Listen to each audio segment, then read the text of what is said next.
Hello दोस्तों, कैसे हो आप लोग। Welcome back to the channel live life easy. सर्दियों का समय चल रहा है। अभी तक तो टाइम लेट का था, लेकिन अब टेम्परेचर भी डाउन होना शुरू हो गया धीरे धीरे। तो या तो बहुत मोटा सूट हो तब काम चल रहा है, या फिर हल्का अगर लग रहा है तो स्कूल में स्वेटर पहनना पड़ रहा है। और मैंने यहाँ भी पहना हुआ है अभी। अब यहाँ पर जी आज बन रही है शलजम की सब्ज़ी।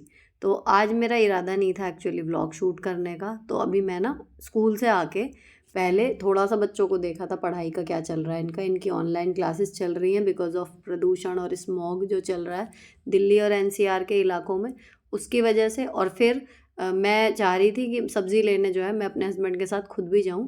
क्योंकि अगर आपको कभी भी लगे ना कि आपको समझ में नहीं आ रहा क्या बनाना है क्या बनाना है, कई बार हो जाता है ना, ब्लैंक हो जाते हैं, तो उसका तरीका वही है कि मार्केट में जाके सब्ज़ी वाले से खुद सब्ज़ी लेने खड़े हो जाओ। और ऐसी मार्केट में जाओ जहाँ पर एक या दो ठेले ना हो, काफ़ी सारी वैरायटी हो, एक लंबी सी सड़क पे जैसे कई बार लगती है ना पैंट सी, उस तरीके के मार्केट में आप निकल जाओ। तो वहाँ पर आपको बहुत सारे ऑप्शन नज़र आ जाएंगे जो सडनली किचन में खड़े होके हमारे दिमाग में नहीं आ रहे थे। मील प्लानिंग और सब्ज़ी से जुड़ी हुई दूसरी टिप ये है कि जब भी आप सब्ज़ी खरीदो तो एक सब्ज़ी मत लो। बेसिक सब्जियां जो आलू प्याज टमाटर हैं वो तो हैं ही हैं, या अदरक लहसुन है वो अलग चीज़ है। लेकिन जो मेन सब्ज़ी बनाने वाली होती है वो कम से कम एक बार में 3 ज़रूर लो, ताकि एक बार बाज़ार जाने के बाद आप कम से कम 2-3 दिन निश्चिंत रहो। एक टाइम दाल या छोले राजमा ये चीज़ें बनाइए, एक टाइम सब्ज़ी बनाइए, तो आप 3 दिन के लिए सॉर्टेड हो जाओगे। अब मैंने ले ली है अपनी प्रेस्टीज की स्क्रैच प्रूफ कढ़ाई, जिसमें स्टील के चमचे से भी निशान नहीं बनता। तो आप भी एक अच्छी क्वालिटी का कुकवेयर यूज़ करो जो नॉन स्टिक है। जब तक पॉलिश उसकी नहीं उतरती वो कोई हार्म नहीं पहुंचाता है। और आपकी क्लीनिंग जो है बर्तनों की वो बहुत आसान हो जाएगी। कम तेल में भी आप खाना बनाओगे तो आसानी से बनेगा, चिपकेगा नहीं। तो विन विन वाली सिचुएशन है। केवल यही दिक्कत होती है कि इनकी पॉलिश उतर जाती है। तो आप ये वाली कढ़ाई लेके देखना, स्टील के चमचे से भी इसकी पॉलिश 1 साल से ऊपर हो गया यूज़ करते हुए, बिल्कुल नहीं गई है।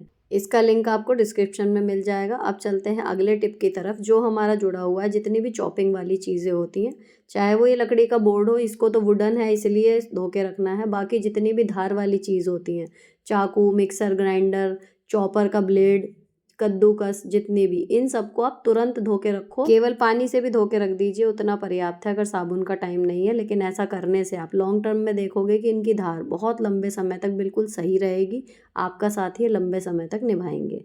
अब चलते हैं सब्जी की तरफ। तो तेल में मैंने प्याज, हरी मिर्च और अदरक को भून लिया था। मसालों में सबसे पहले इसमें हल्दी डाल दी है, और उसके बाद मैं जो कट करके रखी है शलजम और उसकी पत्तियां वो डालूंगी। यहाँ पर इनकी कटिंग से रिलेटेड एक टिप आपके साथ शेयर करूँ कि हरी पत्तेदार सब्जियां जितनी भी आप बनाते हो उनमें मिट्टी रहती है, तो उनको काट के धोने के बाद टाइम भी ज़्यादा लगेगा और इनके मिनरल्स भी चले जाएंगे।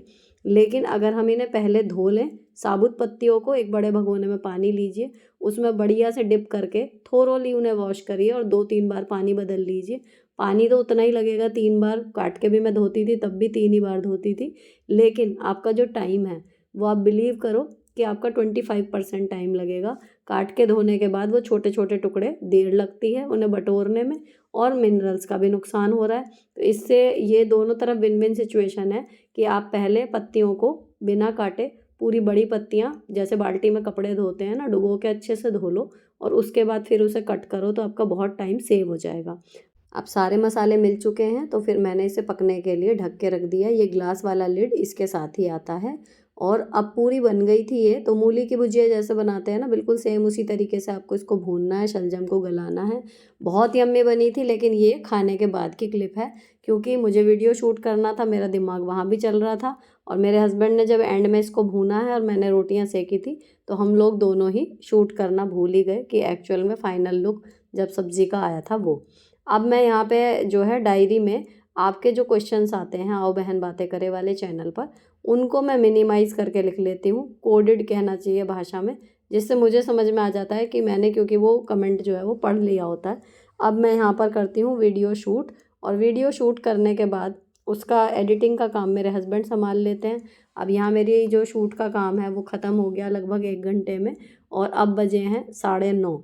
तो 9:30 के बाद अब जो किचन है, बच्चे भी खाना खा के अब सोने की तैयारी करते हैं इस टाइम पे, और मैं करूँगी यहाँ पर किचन क्लीन। तो जो बर्तन वगैरह खाली करने होते हैं वो करके, और फिर मैं बर्तन धोने में लग जाती हूँ, क्योंकि जब हम खाना खाते हैं तो मैं फटाफट खा लेती हूँ, लेकिन कई बार आराध्या लेके बैठी रहती है खाना, थोड़ा टीवी वगैरह देखते हैं इस टाइम पे बच्चे, तो थोड़ा देर लग जाती है उन्हें, तो बजाय उन्हें जल्दी जल्दी रश करने के कि जल्दी खाओ और क्योंकि मुझे काम है, तो उसकी मैं उनके लाइफस्टाइल पर फ़र्क ना डाल के, ये टाइम उनका थोड़ा सा सुकून वाला होता है तो लेट इट बी, उनको खाने देती हूँ, मैं फटाफट खा के वीडियो शूट करने लगती हूँ अपनी। और उसके बाद फिर मैं आके, अब बच्चे फ्री होके चले गए हैं सोने, तो वो इतने अपने बेडरूम में चादर वगैरह अपनी कंबल वगैरह लेंगे, इतने मैं यहाँ पर किचन क्लीन कर देती हूँ। और अगर मुझे देर लगती होती है तो वो इतने लेट भी जाते हैं। तो यहाँ पर मतलब बच्चे भी जो हैं थोड़ा चिल हैं, उन्हें भी कोई प्रॉब्लम नहीं हो रही है कि मैं वीडियो शूट कर रही हूँ तो उसकी वजह से उनका रूटीन भागा दौड़ी वाला हो, और ना ही मुझे ये रहता है कि हाँ अब ये वाला काम जल्दी करूँ तो मुझे वो करना है। जो ज़रूरी काम था वो मैंने कर लिया, उसकी एडिटिंग मेरे हस्बैंड कर रहे हैं तो वहाँ पर भी काम चल रहा है, बच्चे भी आराम से हैं और मैं भी अब तसल्ली से अपनी किचन क्लीन कर सकती हूँ। अगर मुझे अब 10-15-20 मिनट ऊपर नीचे हो भी जाएँ, किसी शेल्फ़ को क्लीन करने लगूँ या कोई सब्ज़ी ऐसी है जो टाइम लेगी रखने में फ्रिज में, तो उसके लिए मेरे पास ऑप्शन रहता है, क्योंकि मैं अब अपने सारे जो ज़रूरी काम हैं वो निपटा चुकी हूँ। तो मैं अब तसल्ली से अपने जो है बर्तन क्लीन कर रही हूँ सारे, किचन की स्लैब वगैरह बढ़िया करके क्लीन करूँगी। और जब ऊपर स्लैब पर अगर लगता है, जैसे मैं छुट्टी वाले दिन घर पे हूँ तो उस दिन दोपहर में काफ़ी कुछ हो जाता है, तो उस दिन मैं किचन के कोई एक ड्रॉर या फ्रिज के ऊपर का हिस्सा सारा सामान हटा के, या फिर कोई किसी ड्रॉर की ऑर्गेनाइजेशन मुझे चेंज करनी है या डब्बों में राशन इधर उधर करना है, वो सब काम उसी दिन होते हैं जिस दिन मेरी छुट्टी होती है, और किचन दिन से ही साफ़ बनी रहती है। लेकिन जब मैं सारा दिन बाहर रहती हूँ तो किचन इस टाइम पे जो ऊपर वाला ये हिस्सा है स्लैब का, यहाँ पर रखी हुई जितनी चीज़ें हैं वो सब ही अरेंज हो पाती हैं ढंग से, उनको ही मैं साफ़ कर पाती हूँ। ऐसे टाइम पे ड्रॉर का नंबर नहीं लगता।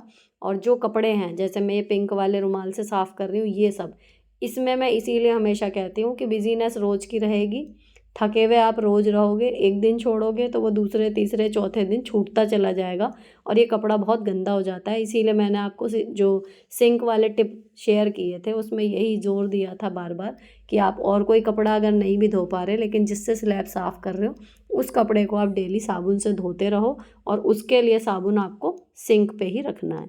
ठीक है जी। तो यहाँ पर अब मैंने जो है अच्छी तरीके से गैस स्टव, उसके नीचे और साइड में जितनी भी चीज़ें थी उनको थोड़ा सा ऑर्गेनाइज़ कर दिया, कपड़ा मार दिया सब पर, तो ये बिल्कुल बढ़िया करके साफ़ हो गई हैं। इसी आदत की वजह से घर में, किचन में मेरे कॉकरोच वगैरह, अब 7 साल हो जाएंगे इस घर में हमें, कभी कॉकरोच नहीं हुए। केवल यही एकमात्र रीज़न है, कभी कोई मैंने दवाई यूज़ नहीं की, कुछ नहीं किया, सिर्फ़ इसी वजह से नहीं होते कॉकरोच या चींटी वगैरह कि रात को चाहे जो हो, लेकिन गीला कपड़ा ये लेके अच्छे से क्लीन पूरी स्लैब को करती हूँ। मेक श्योर करिए कि आपकी स्लैब पर कोई भी फूड पार्टिकल्स ना हो, छोटा बड़ा कैसा भी। बिल्कुल बढ़िया से गैस के नीचे, उसके बैक साइड में भी अगर स्पेस है वहाँ अच्छे से क्लीन कर दीजिए, क्योंकि कीड़े मकोड़ों को हमारे घर में रहने आने की ज़रूरत नहीं होती, वो सिर्फ़ खाने की तलाश में आते हैं, और जब उन्हें खाना नहीं मिलेगा कहीं से कहीं तक भी, तो वो नहीं पनपेंगे। अब ये वाला कपड़ा मैंने अच्छी तरह साबुन से धो के डाल दिया, और उसके बाद फिर मैं कर रही हूँ सिंक क्लीन। अब यहाँ पर सिंक क्लीन करने के बाद जो क्लीनिंग का काम है वो पोछा बच गया है, लेकिन उससे पहले छोले मुझे कल के लिए भिगोने हैं। तो कभी कोई चीज़ ऐसी होती है जो भिगोनी नहीं है, सिर्फ डब्बा निकाल के रखना है, तो मैं पोछे के बाद भी रख देती हूँ। लेकिन अभी मैं सिंक में काम कर ही रही थी, तो मैंने यहाँ पर छोले जो हैं वो अच्छे से वॉश करके और फिर इनको पानी भर के डिप करके रख दूँगी। तो कल लंच में जो है छोले बन जाएंगे। और सुबह मेरा प्लान है पास्ता बनाने का बच्चों के नाश्ते के लिए, तो उसके लिए मुझे कोई सामान भिगो के रखना नहीं है, डब्बा मुझे मतलब आइडिया है सुबह आराम से मिल जाएगा। अब जो सब्जियां बाकी आई थी वो मुझे टाइम नहीं मिला, क्योंकि मैं शलजम की पत्तियां वगैरह कर रही थी, तो उसमें टाइम लग गया। तो इन सब्जियों को मुझे जगह पर भर रखना है। तो ये जो आलू प्याज टमाटर वाली रैक हम सबके ही घर में होती है, तो ये है मेरे पास स्टील वाली, और इसमें मैंने जो सोन पापड़ी के डिब्बे के ढक्कन आते हैं वो लगाए हुए हैं, और उसके नीचे भी एक ट्रांसपेरेंट पन्नी लगाई हुई है, ताकि एक हिस्से का कूड़ा दूसरे वाले में ना जाए, जैसे प्याज के छिलके वगैरह आलू में ना जाए। या फिर ये शॉपिंग बैग जो होते हैं इसको मैं झाड़ के लगा देती हूँ। अब इस पर जैसे थोड़ी सी धूल थी तो मैंने इसे सिंपली ऐसे ही झाड़ा और बिछा दिया।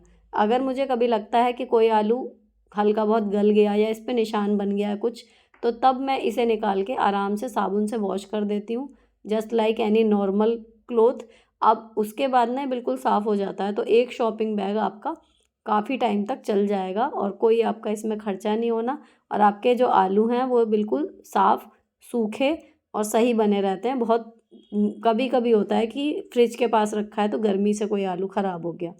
और अभी अदरक ताज़ी आ रही है ना, तो इसको भी मैंने यहीं पर रख दिया ताकि हवा सी लगती रहे और अदरक सही बनी रहे। सारी सब्जियां मैंने जगह पर रख दी हैं, और जो मैं बाकी लाई थी स्प्रिंग अनियन वगैरह वो मैंने हाथ के हाथ फ्रिज में रख दी थी। अब मैं यहाँ पर जो मेरा लास्ट काम है क्लीनिंग का, वो बचा है फर्श पर पोछा। तो बाकी घर में जब सुबह लगता है ठीक है, उसमें दोबारा मौका नहीं लगता शाम को कि मैं दोबारा झाड़ू लगा रही हूँ या कुछ और। कभी कुछ एक्सट्रीम गंदा हो गया तो बात अलग है, लेकिन हाँ किचन में ये नियम है कि रात को सोने से पहले पोछा ज़रूर लगाती हूँ। इसमें भी वही रीज़न है कि अगर आपने ऊपर से तो हटा दिया स्लैब पे से फूड पार्टिकल्स, लेकिन अगर किचन के फ्लोर पर पड़े हुए हैं तो भी आपके यहाँ कॉकरोच होने की संभावना बनी रहेगी। इसके अलावा जहाँ पर भी आप किचन का कूड़ा रखते हैं या घर का कूड़ा रखते हैं, मेक श्योर कीजिए उसके आसपास कूड़ा ना बिखरा हुआ हो और उसका ढक्कन प्रॉपरली बंद हो। तो ये सारी चीज़ों का आप ध्यान रखोगे तो कॉकरोच आपके यहाँ नहीं होंगे। अब बजे हैं 10, और अब मैं यहाँ से जाने से पहले आपको एक बात बताऊँ, अगर आपके यहाँ ऑलरेडी कॉकरोच हैं तो उसके लिए एंटी रोच जेल आता है, किसी भी ब्रांड का आप यूज़ करो, वो सच में काम करता है। ठीक है जी। अब 10 बज गए हैं, तो जो मेरा काम बचा है, किचन तो हो गई बिल्कुल फिट फोर, लॉबी अस्त व्यस्त सी है। तो कई बार बच्चे शाम को कर देते हैं, लेकिन कई बार ऐसा नहीं है कि वो मेरे बिना कहे कर देते हैं, और अगर मेरा ध्यान नहीं गया और मैंने उनसे नहीं कहा तो वो नहीं करेंगे, ये वाली बात है। तो आज मैंने उनसे नहीं बोला शाम को कि क्लीनिंग वगैरह में थोड़ा करो, तो उन्होंने नहीं ध्यान दिया, और इसलिए अभी तक वो सोने जा चुके हैं और यहाँ पर लॉबी जो है वो पूरी फैली हुई है। तो अब ये सुबह अगर मेरे को एक्स्ट्रा टाइम देना पड़ेगा तो फिर झाड़ू में जो मेरे को 7 साढ़े 7 मिनट में मेरी झाड़ू लग जाती है, वो लंबा टाइम हो जाएगा। और सुबह जाना होता है स्कूल, तो उसमें मेरे को 7:30 से 10 मिनट या 15 मिनट करने की गुंजाइश सुबह नहीं होती। आप सब ने देखा है मेरा मॉर्निंग रूटीन, तो ये मुझे सेट करके सोना है। जो भी चीज़ें लॉबी पर जगह पर नहीं थी वो सब मैंने जगह पर रखी, 5 से 10 मिनट लगे। अब मैं आ गई हूँ फाइनली शट डाउन रिचुअल की तरफ अपने दिन के, क्योंकि हमारा काम चाहे कितना भी व्यस्त हो, एक शट डाउन रिचुअल ज़रूर बनाइए। जैसे अब किचन का हो गया, सफाई हो गई और कल की तैयारी हो गई, तो वो उसका शट डाउन हो गया कि भाई किचन का काम अब फाइनल ख़त्म। लास्ट काम जो होता है वो होता है स्किन केयर, और इसके बाद बचेगा अगले दिन के कपड़े निकालना। फिर मैं बिल्कुल रेडी हूँ अगले दिन के लिए हर तरह से। तो यहाँ चल रही है जी स्किन केयर। अब आपका शेड्यूल देखो कितना भी बिजी हो, कितना भी, लेकिन वो एक्सक्यूज़ नहीं होता, क्योंकि बिजीनेस डेली की है। लेकिन आपका चेहरा आपको रोज़ ही देखना है, तो अगर उसको देख देख के रोज़ परेशान होने के बजाय आप उसके लिए कुछ एक्शन कर लें। 5 से 10 मिनट 24 घंटे में से भी अगर आप अपने फेस को नहीं दे पा रहे, तो इसका मतलब आप अपने चेहरे की किसी भी प्रॉब्लम से जूझ रहे हो ना, उसको लेके आप सीरियस हो ही नहीं। अगली बात ये है कि जब आप फेस वॉश करते हो ना, तो अपना चेहरा पोंछने वाला टॉवल हैंड टाल या अपने नहाने वाले तौलिए से अलग रखिए। बहुत फ़र्क पड़ता है, इस एक आदत से आप करके देखना। और हैंड ही रहे इसके लिए टांग वहीं पर दीजिए, लेकिन सबको पता होना चाहिए घर में कि हाँ ये फेस टाल है, तो इसको और कोई यूज़ नहीं करेगा हाथ पोंछने के लिए, सिर्फ इसको चेहरा पोंछने के लिए रखिए। बहुत ज़रूरी होता है चेहरे की तौलिया अलग रखना। अब लास्ट में कोई भी आप नाइट क्रीम यूज़ कर रहे हो, चाहे वो डीआईवाई है चाहे वो ख़रीदी हुई है, मैं ग्लिसरीन वाला सीरम जो मैं घर पे बनाती हूँ वो यूज़ कर रही हूँ। और अगली वीडियो में मैं भी, क्योंकि अब ये ख़त्म होने लगा है, आपके साथ शेयर भी करूँगी इसको दोबारा जब बनाऊँगी, और इरादा है इसमें एक आध इंग्रेडिएंट मैं और जोड़ूँगी। लेकिन ये वरदान है स्किन के लिए सर्दी में, तो बहुत ही ज़्यादा आपकी स्किन साफ़ रहेगी, सॉफ्ट रहेगी, फटेगी नहीं, ग्लो रहेगा आपकी स्किन पे।